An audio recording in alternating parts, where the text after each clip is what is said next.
Não há dúvida, um dos grandes atrativos de Covadonga é o entorno onde fica a gruta que contém a imagem da Virgem.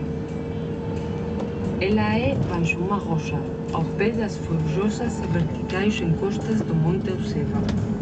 E dela surge um curso de água subterrânea que cai desde mais de 10 metros de altura, sob um pequeno tanque.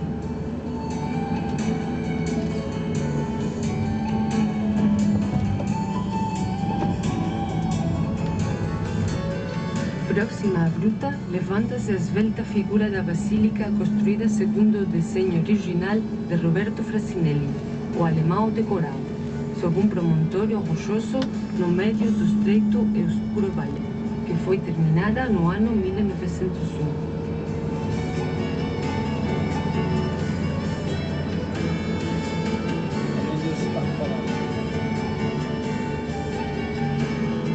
Covadonga é também a porta principal do maciço ocidental dos Picos de Europa.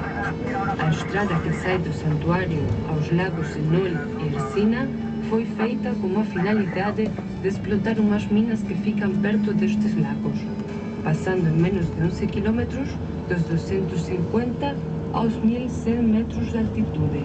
O percurso mostra a transição entre as florestas mistas e atlânticas e as florestas de fallas da parte norte do maciço ocidental, hoje transformados na maior parte em pastagem abertos, após uma atividade ganadeira com séculos de história.